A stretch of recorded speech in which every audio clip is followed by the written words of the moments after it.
다윗은 형들을 위문하러 왔다가 블레셋의 거인 골리앗이 이스라엘 군대를 모욕하는 말을 들었습니다. 이때 다윗의 반응이 무엇이었습니까? 다윗은 골리앗의 위협 속에서 후퇴하는 군사들에게 이렇게 물었습니다. 다윗이 곁에 서 있는 사람들에게 말하여 이르되 이 블레셋 사람을 죽여 이스라엘의 치욕을 제거하는 사람에게는 어떠한 대우를 하겠느냐. 우리로 하면은 한 고등학교 2학년쯤 되는 이 청소년 다윗은 블레셋의 거인 이 장수를 이기면 왕이 무엇으로 보상할 것인가를 군사들에게 물었던 것입니다. 다윗은 이렇게 승리자에게 주어지는 상급을 묻는 질문에 또 하나의 질문을 이어서 던집니다. 이 할례 받지 않은 블레셋 사람이 누구이기에 살아계시는 하나님의 군대를 모욕하겠느냐. 이 표현은 어떤 답을 구하는 질문이라기보다는 자기 자신이 가진 이 분노를 표현하고 있는 것입니다. 할례 없는 블레셋 사람이라고 하는 것은 이 할례는 이스라엘 사람들이 난 지 8일 만에 받는 것이기 때문에 바로 하나님의 흔적이 없는, 다시 말해 믿음이 없는 불신자를 가리키는 말입니다. 그래서 다윗이 어찌 믿지 않는 자가 하나님의 군대를 모욕할 수 있느냐 하면서 그의 믿음을 분명하게 표현하고 있는 것입니다. 그는 하나님을 사랑하고 하나님의 백성에 대한 사랑으로 하나님의 군대가 모욕받는 이 일에 대해서 분개함을 느끼고 있었던 것입니다. 우리에게도 같은 믿음을 가진 다른 교회와 성도들에게도 하나님의 가족이다, 하나님의 가족이라고 하는 동지의식이 있어야 되는 것입니다. 이것은 어찌 보면 하나님의 백성으로서의 거의 본능적인 태도인 것입니다. 굳이 가지려고 하지 않아도 믿음을 가진 사람은 당연히 흘러나오는 것입니다. 우리 안에 동일한 성령께서 자리하고 있기 때문인 것입니다. 저는 오래전에 씨름 중계를 하는 것을 봤는데 이태현 선수하고 김경수 선수가 막 시합을 하더라고요. 그래서 난 이태현 선수를 응원하고 있었어요. 근데 갑자기 해설자가 김경수 선수가 독실한 크리스찬이라고 그러는 거야. 갑자기 갈등이 일어났어요. 그래서 순식간에 바뀌었습니다. 갑자기 김경수 화이팅으로 바뀌었습니다. 나와 함께 천국 갈 자에게 더 친근감을 느끼고 은응하게 되는 것은 믿음을 가진 사람이라고 하면 당연한 태도인 것입니다. 그런데 정말 나는 그러한가 살펴보아야 됩니다.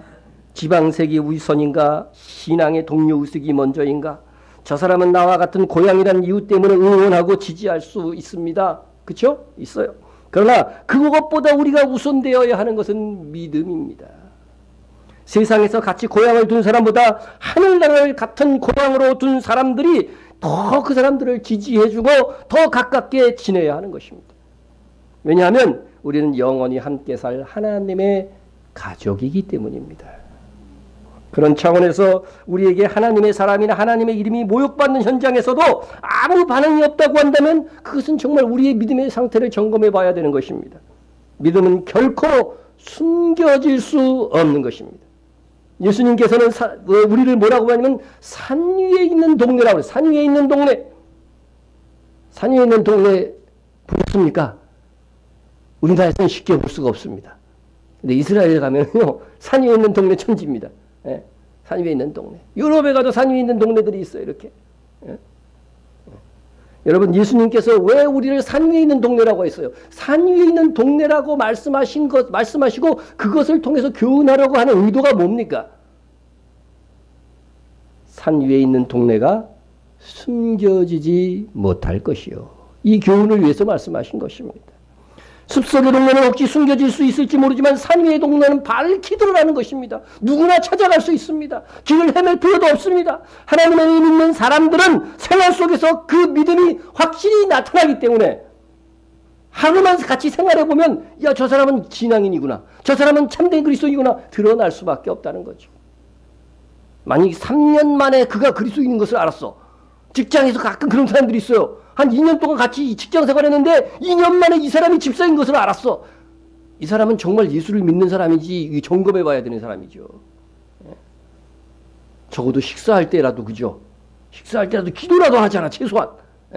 생활하는 거 보면 예수 냄새가 물씬 나가야 되는 거거든요, 참 그리스도인은. 그런데 2년 만에 그가 그리스도인이라는 말에 저는 한번 깜짝 놀란 적이 있었어요. 지금 다윗이 어떠한 사람이라는 것을 알 수 있습니다. 소년 다윗은 하나님의 군대가 모욕받는 것을 견딜 수 없어 하는 물을 통하여서 그가 참 그리스도인이라는 것이 드러나는 것입니다. 다윗에게 있어 저 골리앗이 하나님의 군대를 모욕하는 언사는요 참을 수 없는 것이었습니다. 하나님의 군대를 모욕하는 것은 곧 누구를? 하나님을 모욕하는 것이기 때문이었습니다. 내가 사랑하는 하나님을 저렇게 모욕할 수 있을까? 그리스도인으로서의 정체성, 하나님의 백성으로서의 자존심이라고 하는 것이 바로 이런 것입니다. 엘라 골짜기에서 이스라엘 병사들은 무려 40일 동안 이 골리앗으로부터 이렇게 모욕적인 언사를 계속해서 듣고서 두려워할 뿐이었지만 하나님의 사람 다윗은 단 하루, 그것도 한 번도 하나님을 조롱하는 이 말을요 참고 흘려 넘길 수가 없었던 것입니다. 그의 마음속에 하나님에 대한 사랑이 그 모욕적인 말을 참아 넘길 수 없도록 만들었던 것입니다. 하나님을 진실로 뜨겁게 사랑하는 사람은 하나님의 이름이 모욕받으면 피가 어떻게 해요? 거꾸로 솟는 것입니다. 다윗을 보자 하나님께서 이는 내 마음에 합한 사람이라고 인정받을 수 있었던 것은 골리앗과의 싸움 이전에 그가 하나님을 사랑하고 있었기 때문입니다. 하나님을 사랑하고 하나님을 의지하는 사람, 그리고 하나님을 그의 마음속에 가장 귀한 분으로 믿고 있었기에 그는 하나님의 군대를 모욕하는 그 말 속에 거룩한 분노가 솟아오른 것입니다. 다윗에게는 단 한순간도 찬양받아야 마땅하신 하나님의 이름이 조롱거리가 되도록 내버려 둘 수는 없는 일이었습니다. 우리가 개인적인 모욕은 참아낼 수 있어도, 그죠? 나의 부모나 나의 하나님을 모욕하는 일은 참을 수가 없는 겁니다. 잘 알려진 이야기죠. 잘 알려진 이야기입니다. 이분이 누구니까? 아브라함 링컨. 미국에서 가장 존경받는 대통령.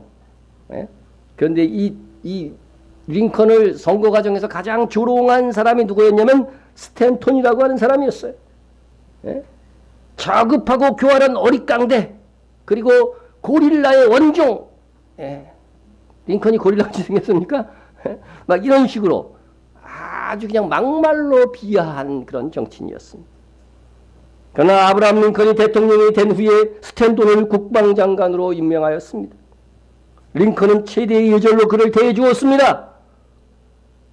우리나라의 정치사에서 이런 일이 있나요? 지금도 보면 정치가들이 뭐 대통령도 우리나라 사람들은 잘 모욕하니까, 그죠? 그 모욕을 진짜 다 참고 있는 거예요. 그런데 자기를 신랄하게 모욕한 그 사람을 장관으로 채용하는 일들은 아직까지는 보지 못한 것 같아요. 세월이 흘러서 링컨 대통령이 재선되고 극장에서 암살자의 흉탄에 쓰러져서 그 유해가 안치된 좁은 방에서 제일 많이 눈물을 흘리며 슬퍼한 사람이 바로 이 스탠톤 장관이었다고 합니다. 그는 링컨을 바라보면서 눈물을 흘리면서 여기 세계 역사상 가장 위대한 통치자가 누워있다고 말했습니다. 링컨 대통령처럼 자기 모욕을 참고 견디어서 위대한 인물로 평가되는 사람이 있습니다. 링컨 대통령은 오늘날로 하면요 비주류에서 대통령이 나온 거예요. 일반 뭐 정치 엘리트가 대통령이 된 게 아니기 때문에 이 그 관료사에서부터 시작해서 얼마나 많은 조롱을 그가 받았는지 몰라요. 그것을 견디고 이기면서 위대한 대통령이 되었습니다. 우리가 자기가 맞는 모욕을 우리도 참아낼 수 있어야 됩니다.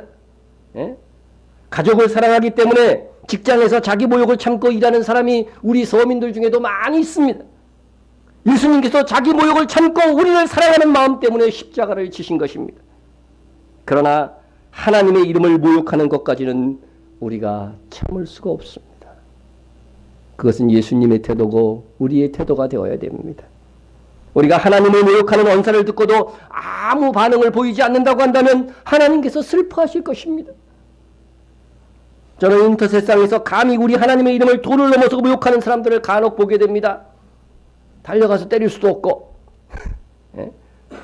그래서 저는 그런 글들을 보면서 분노의 마음을 느낍니다. 그리고 그들을 반드시 하나님 심판해달라고 기도합니다. 우리가 직접 심판하는 것들은 우리의 몫이 아니니까요. 하나님 심판해 주십시오. 심판해 주십시오. 다윗은 하나님의 군대를 아무도 모욕할 수 없다고 보았습니다. 다윗은 그래서 하나님의 그 군대를 모욕하는 것은 하나님의 이름을 모욕하는 일이 되기 때문에 만일 하나님의 군대가 모욕을 받고도 가만히 당하고 있으면 하나님은 살아계신 하나님으로 증명될 수 없다고 생각했습니다. 하나님이 세상 살아계시다고 한다면 하나님의 이름을 더럽히는 이 할례받지 아니한 무례한 블레셋 사람은 마땅히 거꾸로져야 합니다. 만일 이런 자들이 살아서 계속해서 하나님의 군대를 유린한다고 한다면 하나님의 이름은 더럽혀지고 정말로 그분의 이름은 모욕받게 될 것이기 때문입니다. 그런데 여러분, 역사 속에서건 전쟁 속에서건 일상생활에서건 하나님의 사람들과 하나님의 이들이 모독되어져 온 이 일들은 계속 이어져 왔습니다. 그런데 이 모독하는 일을 통해서 오히려 하나님의 이름이 더욱 영광을 받는 일도 있었지만 하나님의 이름이 모독받았음에도 불구하고 그 모독한 자들이 더욱 의기양양했던 일도 얼마든지 있다는 것입니다. 왜 이런 일이 벌어지는 것입니까? 왜 하나님의 이름이 모독받고도 아무 일이 일어나지 않는 것입니까? 하나님이 살아계시다면 어떻게 그렇게 될 수 있는 것입니까? 왜 하나님은 살아계심에도 불구하고 하나님의 백성의 이름을 더럽히는 자들에게 벌을 내리시고 심판하지 않으시는 것입니까? 이런 자들을 방치함으로 하나님의 이름이 더 우습게 취급을 받는 것이 아닙니까? 우리는 이렇게 한거할 수 있을 것입니다. 그런데 만일 하나님의 이름을 망령되이 일컫는 자들 모두 하나님께서 즉각적으로 막 벼락을 내려갖고 심판하셨다고 한다면 하나님을 믿지 않을 사람이 이 세상에 과연 있을까? 다 믿겠죠? 그죠? 그래. 제가 어저께 잠자면서 이상한 상상을 했어요. 어저께 무슨 축제가 있었어요? 저 서울에서 키오 축제가 있는데 하나님께 내가 이제 위임을 받아가지고서 그것들을 어떻게 할까 생각을 해보니까 나한테 위임해 준다면 나한테 벼락을 치게 해가지고서 참여한 사람 그 사람을 다 죽여버리겠다. 제가 진짜 어저께 그런 상상을 하면서 잤다니까요. 하나님이 그렇게 하셨다면 이 세상에 지금 남아있는 사람 얼마나 될까요?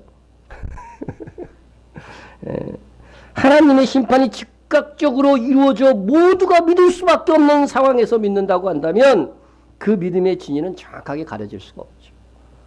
하나님께서 모든 자유를 아담과 하와에게 허락했다고 한다면 그들이 하나님을 정말 사랑하는지 어떻게 알 수 있겠어요? 모든 것이 자유인데. 그런데 뭐를 따먹지 마라? 선악과만은 따먹지 마라. 이것을 지킴으로 하나님에 대한 사랑을 증명하라고 하는 거 아닙니까? 예? 하나님은요, 하나님을 모욕하는 자들의 위협을 허락하신 이유, 참 믿음을 걸러내기 위함입니다. 그러나 그 모욕들이 성공을 거두느냐 실패하느냐는 전적으로 그 모욕적인 언사를 듣는 우리에게 달렸다고 하는 것입니다. 우리가 모욕적인 말을 듣고도 분란을 일으키는 것이 귀찮아서 가만히 있다고 한다면 그 모욕은 성공적으로 작용하여 하나님의 이름이 수치를 당하고 말 것입니다. 그러나 의분을 가지고 지혜롭게 강력히 대처할 때 그 모욕의 현장은 오히려 하나님께서 영광을 드러내는 장소가 될 것입니다. 단 우리가 평상시 준비되어 있는 하나님의 용사일 경우에 그렇다는 것입니다.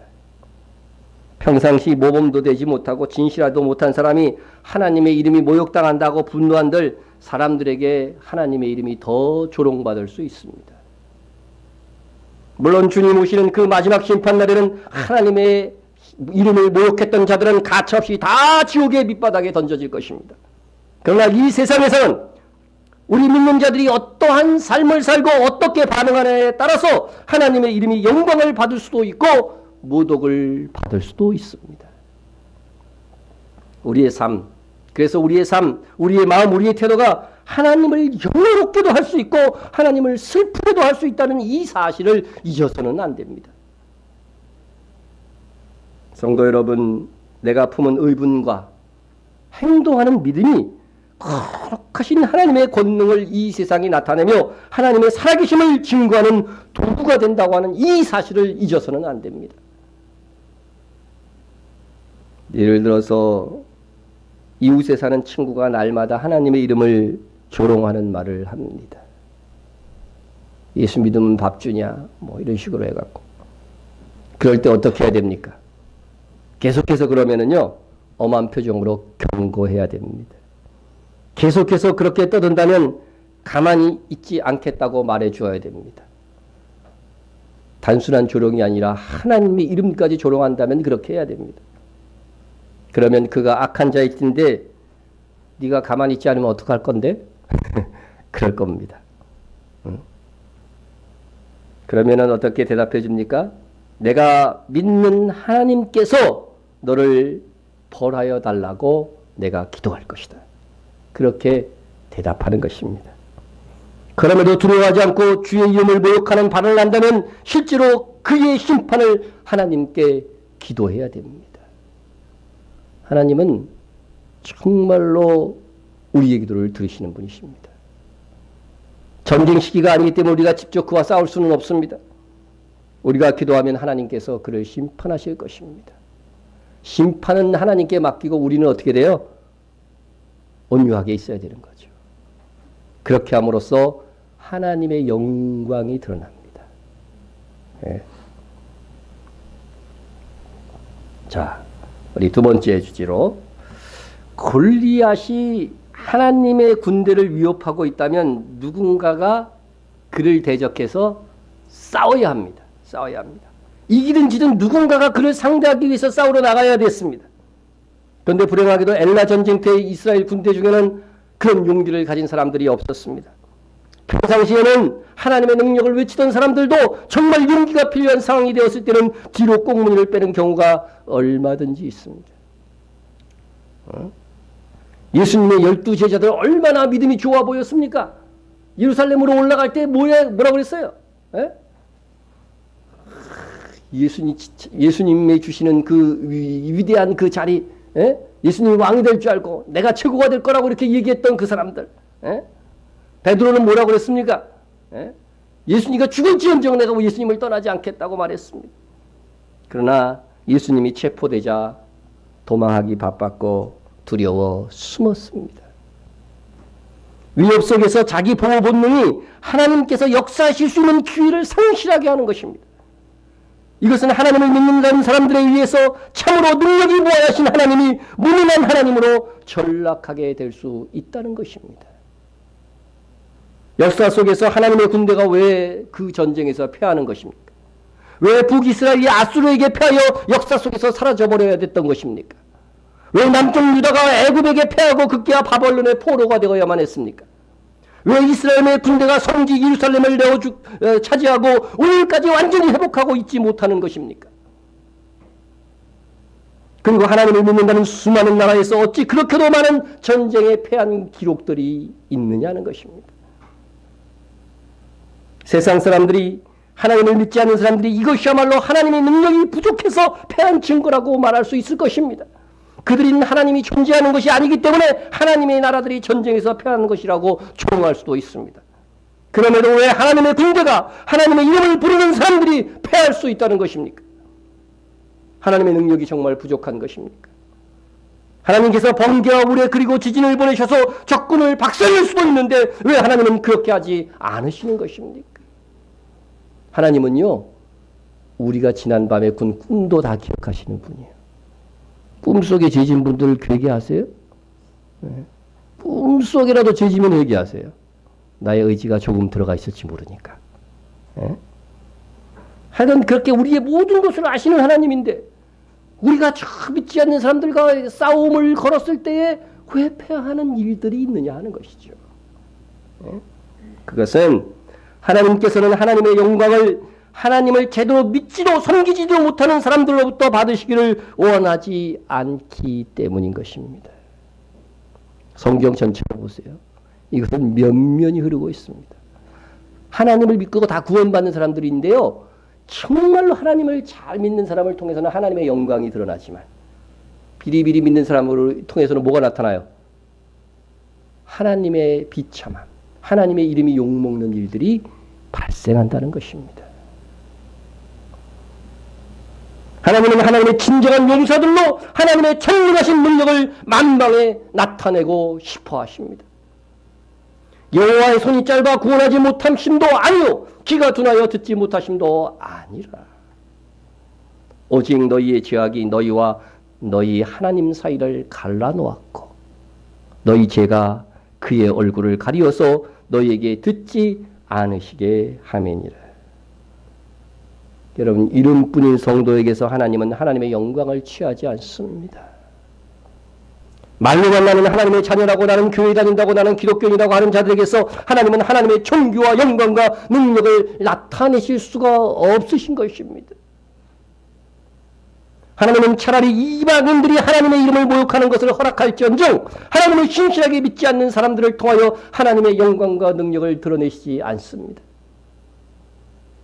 만일 하나님께서 신실하지 않은 이름뿐인 신자를 통해서 하나님의 능력이 나타난다고 한다면 하나님은 공의와 거룩함 그 하나님의 속성들이 손상되고야 말 것입니다. 아무렇게나 사는 하나님의 백성에게도 하나님의 능력이 나타난다면 하나님은 정의 하나님도 아니요 부족한 하나님으로 전락될 것입니다. 그러므로 만일 이 시대에 하나님의 영광이 희귀하게 되었다고 한다면 참된 하나님의 사람들이 희귀하게 되었다고 하는 반증이기도 한 것입니다. 아이 사무엘이 엘리 앞에서 여호와를 섬길 때는 여호와의 말씀이 희귀하여 이상이 흔히 보이지 않았더라. 왜 하나님의 말씀이 희귀하고 하나님의 이상이 흔히 보이지 않았던 것입니까? 하나님의 말씀에 목숨 거는 사람들이 없었기 때문에 하나님을 정말 나의 구세주 나의 주인으로 모시지 않고 있기 때문에 하나님의 역사는 점점 흐려질 수밖에 없었던 것입니다. 그 시대를 그 암울했던 시대를 어떻게 조명되어지고 하나님의 빛이 비춰오느냐? 그것은 한 여인 한나의 기도를 통해서입니다. 한나 그 여인의 기도를 통해서 또 그의 아들 사무엘이 등장하면서 희귀했던 하나님의 말씀이 선포되고 하나님의 이상이 빈번히 나타나기 시작한 것입니다. 하나님의 말씀대로 살면 어떻게 이 세상에서 사업을 하고 먹고 살 수 있나? 그러면 아예 세상 밖으로 나가서 살아야지. 적당히 타협하고 적당히 술, 담배하고 적당히 결혼하고 적당히 얼질 줄 알아야지.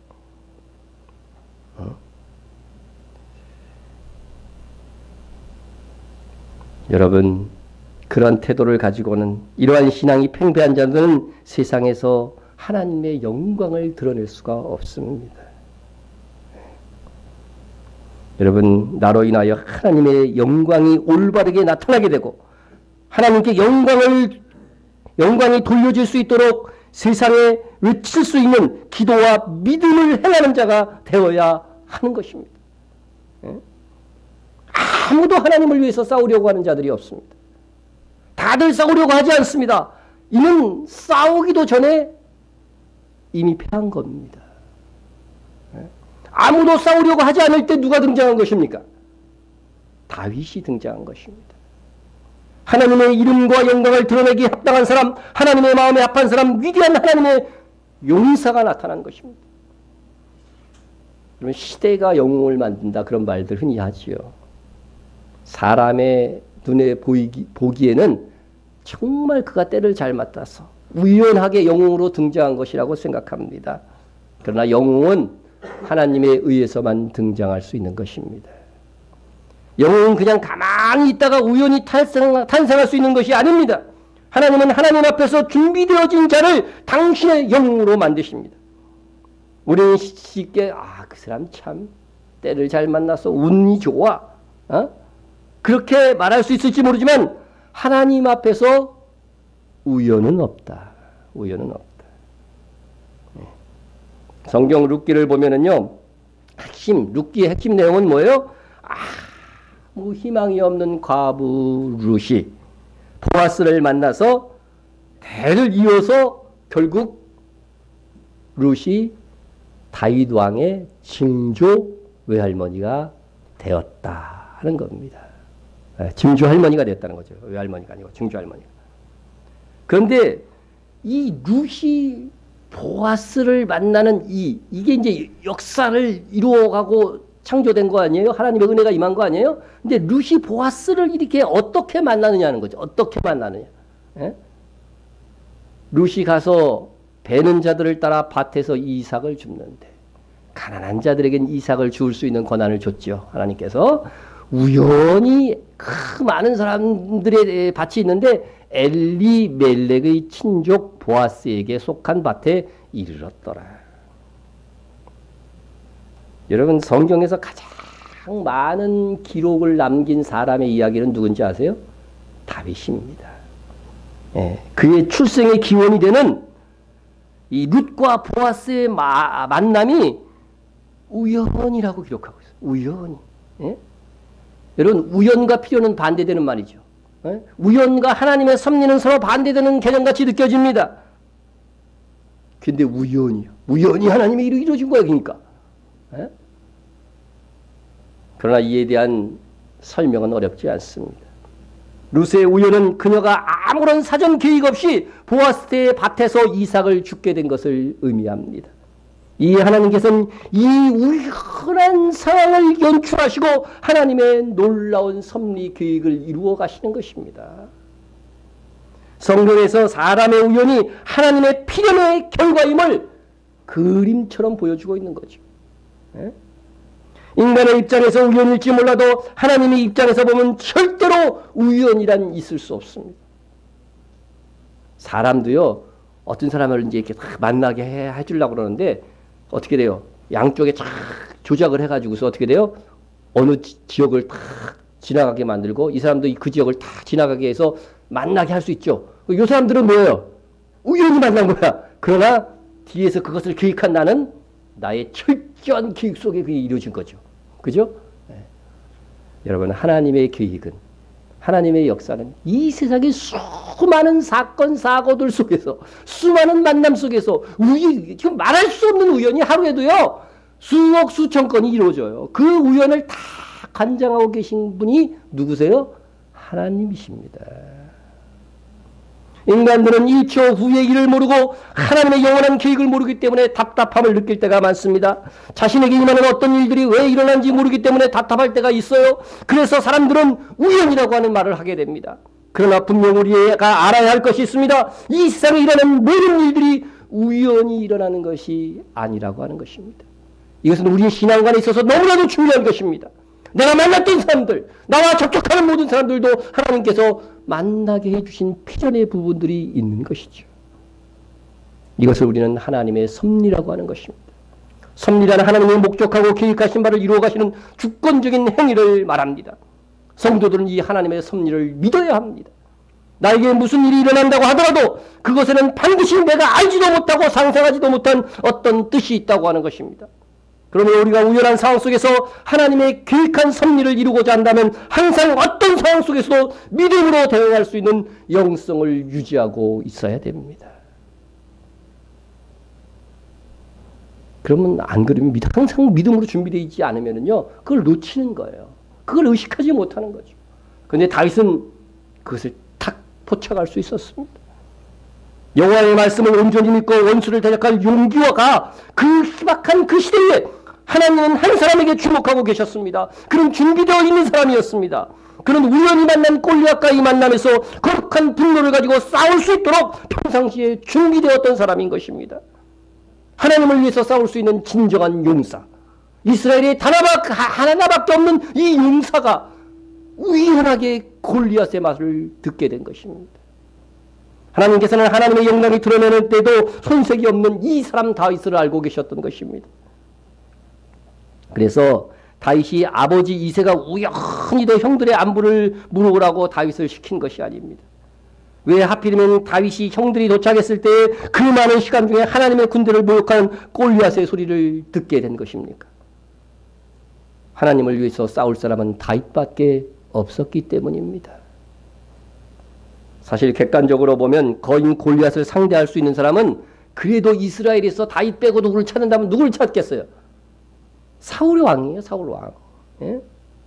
성경에서 사울 왕에 대한 이렇게 묘사가 있는데 이스라엘 자손 중에 그보다 더 준수한 자가 없고 키는 모든 백성보다 어깨 위만큼 더 컸더라. 예? 이스라엘에서 크다고 하는 사람들이 딱 서 있으면요. 사울 왕이 옆에 오면 어떻게 돼요? 그 사람 머리 위로 뭐가 있는 거예요? 사울의 어깨 위가 탁 있는 거죠. 그죠? 그러니까 얼마나 키가 큰 겁니까? 예?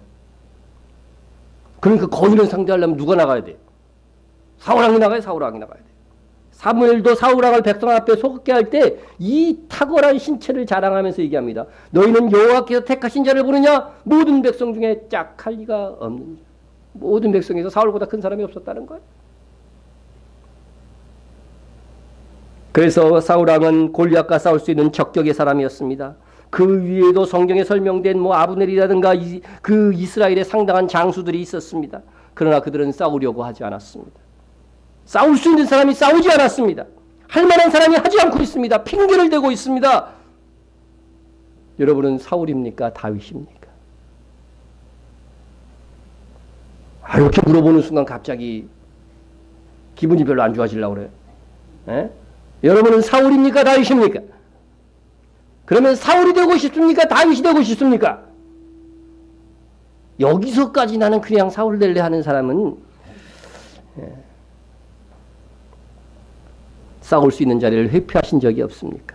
충성할 수 있는데도 자신의 평안을 먼저 생각한 적이 없으십니까? 봉사할 수 있는데도 나는 여력이 없다고 핑계하신 적이 없으십니까? 시간이 있었음에도 바빠서라고 거짓으로 말한 적은 없습니까? 가지고 있으면서도 없다고 한 우리는 아니었습니까? 기도할 수 있는데 바빠서 기도하지 못했다고 핑계한 적은 없었습니까? 도울 수 있었는데 마음을 억누른 우리는 아니었습니까? 하나님이 나가라는 사인을 주었는데도 그 부담을 억누른 채 그냥 그 자리에 머물러 있지는 않으셨습니까? 누가 그런 말을 하더군요. 스트레스가 쌓이면 폭식을 한다는 거예요. 자기는 폭식. 막 먹는 거죠. 막 먹으면 어떻게 될까요? 건강이 안 좋아집니다. 건강이 안 좋아지니까 그것 때문에 또 스트레스를 받아. 스트레스 추가. 에? 그래서 그가 스트레스만 줄어든다고 한다면 폭식은 없어질 것이다. 이렇게 말을 합니다. 그런데요. 실제로 먹고 싶은 유혹을 이기지 못해서 자꾸 스트레스라고 하는 핑계를 대는 거래요. 그런 경우가 90%라고 합니다. 예? 다들 물어보면 몸에 안 좋은 담배를 피우는 이유가 있어요. 바람을 피는 사람들도 다 이런저런 핑계가 있어요. 내 평생에 정말로 사랑하는 사람을 만들었다는 동. 예? 처녀가 아이를 낳아도 할 말이 있다. 다 핑계가 있다고 합니다. 이명박 정부 시절 박은경 환경부 장관이 못됐지만 후보자가 1999년부터 2002년까지 3년 동안 매매한 부동산이 총 45건이나 됐습니다. 3년 동안. 예? 대규모 신도시 개발계획 발표 직전에 경기 김포시의 절대농지를 구입한 의혹을 받자 이렇게 핑계를 댑니다. 자연의 일부인 땅을 사랑하였을 뿐 투기와는 전혀 상관이 없다. 이 말은 지금까지도 희대의 블랙 코미디처럼 사람들이 인용하는 그런 말입니다. 그래서 요새도 그 말을 자꾸 인용해서 이렇게 말해요. 음주운전에 걸리니까 음주자가 뭐라 그래요? 술을 사랑했을 뿐 음주는 아니다. 우리는 믿음 생활을 철저하게 하지 못하는 이유도 얼마든지 갖다 댈 수 있습니다. 세상이 너무 악해서 부모님 때문에 목구멍이 포도청이나 목사님에게 상처를 받아가지고서 핑계 없는 무덤이 없다고 합니다. 핑계 없는 무덤이 없어요. 아이가 30점 받아왔어요. 받아쓰기에서. 그래서 야단쳤더니 뭐라 그래요? 나쁜 머리를 물려주셔서 그래요. 애가 그런 겁니다.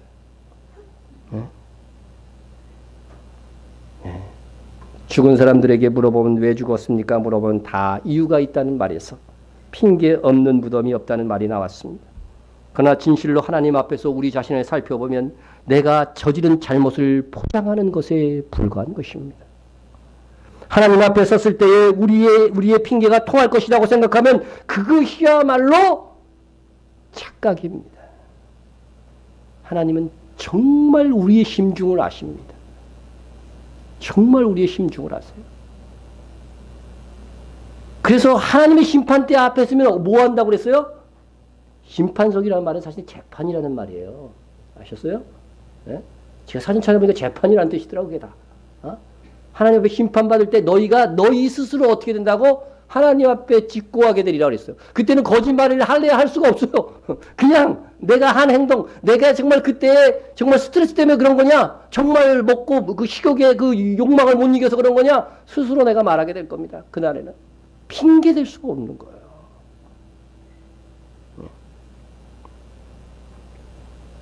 여러분, 정말로 싸우려고 해야 됩니다. 다윗이 위대한 점은 믿음으로 싸우려고 했다는 것입니다. 그의 마음은 진심이었고 하나님께서 함께 하시면 이길 수 있다고 믿었던 것입니다. 다윗은 아직 군대에 징집될 수 없는 어린 나이였기 때문에 핑계하고 뒤로 물러서도요, 정말 이건 핑계도 안 되는 거죠. 핑계가 아니라 정말로 그런 거죠. 그러나 다윗은 준비되어 있었습니다. 그런 이미 하나님을 의지하고 양떼를 지키기 위해서 공과 사자와 싸워 승리한 검증된 사람이었습니다. 어떻게 사자와 곰하고 싸울 수가 있어요? 자기도 도망가야지. 양떼를 빼앗아가면은 그거나 가지고 날라라 이렇게 해야지. 어떻게 가서 싸울 수가 있어요? 근데 다윗은 그때 싸울 수 있던 용기와 마음이 뭐였다고요? 하나님이 나와 함께 하실진대 이길 수 있으리라. 그것이 이미 검증이 된 거예요. 그래서 골리앗과 싸울 수 있는 현장 속에 하나님께서 딱 연출하신 겁니다. 다윗이 등장하도록. 예? 우리가 보기에는 다가오는 우연한 일들 속에 하나님의 섭리를 온전히 이루기 위해서 평상시에 정말로 준비되어 있는 우리의 태도, 우리가 되었을 때 다윗처럼 우리도 하나님께 쓰임받을 수 있게 될 것입니다. 기도와 말씀 그리고 작은 일에 충성된 경험들이 그래서 있어야 되는 것입니다. 그래야 결정적으로 하나님께서 일으키시는 일들 속에 믿음의 용기로 동참하게 되는 것입니다. 세계적인 일꾼이 되게 해주십시오. 그러면서 자기 교회에서는 아무것도 안 해. 그거 쓰실 수 있겠어요? 착하고 충성된 종아, 내가 적은 일에 충성하였으며 내가 많은 것으로 내게 맡기리니. 이거는요, 하나님의 나라의 원리예요. 네? 작은 일에 충성하는 자에게 많은 것으로 맡기시는 것이 하나님의 나라의 원리입니다. 다윗은 평상시에 준비된 사람이었고 작은 일에 충성했던 사람입니다. 하지만 사울왕은 그렇지 못했습니다. 하나님의 말씀으로 살아보려고 시도해보지도 않은 사람이 사울입니다. 평안할 때만, 위가 곤란이 없을 때만 믿음을 말하고 하나님의 능력으로 살자고 권하는 사람들은 사울과 같은 사람인 것입니다. 언제나 하나님의 말씀대로 살고 하나님의 능력을 믿는 사람이 다윗입니다. 평상시나 어려운 때나 슬플 때나 기쁠 때나 편할 때나 힘들 때나 안전할 때나 위기 때나 잠잘 때나 일어날 때나 역경에 있다나 형통에 있다나 하나님의 일을 하는 사람이 다윗인 것입니다. 자신의 위기에 처해도 하나님의 이름을 위해서 목숨을 거는 다윗과 같은 사람. 여러분, 다윗이니까, 다윗이었으니까 가능하지. 그거는 예수님이니까. 우리 흔히 하는 말들이 있잖아요. 한 걸음 뒤로 자기는 물려가서 침륜에 빠지는 겁니다. 성경의 사건과 말씀은 말씀을 만난 우리의 경계로 기록된 것이라고 분명히 성경이 말씀하고 있습니다. 다윗과 같이 되겠노라고 결심하십시오. 하나님의 용서로 살겠다고 소원하십시오. 우리가 싸우려고도 시작하려고도 하지 않는다고 한다면 우리는 영원한 사울이 되고 마는 것입니다. 하나님의 이 놀라운 상급의 버림을 받는 것입니다. 사울은 이 버림을 받을까봐 바울이죠, 바울. 신약 성경의 바울. 바울은 이 하나님의 일을 해서 하늘의 상급을 받는 이 일의 버림을 받을까봐 두려워하는 마음으로 살았다고 고백합니다. 사울의 최후가 어떻게 되었는지 기억하십시오. 자기만을 위해서 신앙생활하는 사람이 되려 하십니까? 아니면 하나님과 이웃을 위하여 자기를 버리는 사람이 되려고 하십니까? 다윗은 자기를 버렸기 때문에 강해진 것입니다. 하나님의 명예와 하나님의 군대를 위해 자기를 버렸기에 다윗은 강해질 수 있었습니다. 여자는 약한데 누가 강해요? 어머니는 강하다. 어머니는 여자 아니에요? 예? 그런데요, 모든 어머니가 강합니까? 그렇지 않죠. 예. 자식을 위해서 자기를 버리는 어머니만이 강해질 수 있듯이 우리가 우리 자신을 버릴 때 강해질 수 있는 것입니다. 자기를 버리는 사람만이 용사로 나설 수 있는 것입니다. 여전히 세상의 욕심에 이끌려 있으면서 하나님의 천사가 될 수는 결코 없습니다. 병사로 복무하는 자는 자기 생활에 얽매이는 자가 하나도 없나니 이는 병사로 모집한 자를 기쁘게 하려 함이라. 우리는 하나님의 병사로 하나님께서 모집한 병사입니다. 자기를 먼저 생각하는 사람은 병사가 아니라고 하는 것입니다. 여러분, 자기 생활이나 가정을 버리라고 하는 말이 아닙니다. 여러분에게 무엇이 우선인가? 무엇이 우선인가? 제가 이번 주에 가장 흥미를 갖고 본 동영상이 하나 있었습니다. 결승 기적보다 더 감동. 크로아티아 소방관 출동. 네. 여러분, 크로아티아가 이거 월드컵 결승에 올라간 거 아세요? 오늘 밤이 지나고 나면은 누가 우승할 게 나타나겠지만 이 조그만 나라가 정말 최초로 월드컵 결승에 나갔어요. 결승에 나갔어요. 예? 크로아티아가 어떤 나라인지도 모르죠. 옛날에 유고슬라비아가 있죠. 거기에서 막 5개인가 나라가 막 갈렸어요. 뭐 세르비아, 뭐 마게도니아, 뭐 역사를 보면 참 그 복잡하더라고. 근데 슬픈 민족이에요. 슬픈 민족. 정말 그 내전 속에서 얼마나 많은 사람들이 죽고 상처를 받았는지 모릅니다. 근데 그 크로아티아가요 결승에 올랐어요. 그 동영상을 아주 짧기 때문에 잠깐 보겠습니다.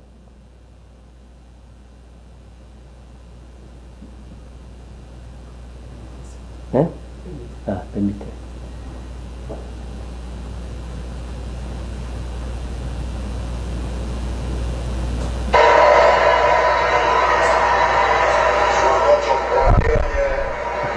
월드컵 시청하고 있는 겁니다.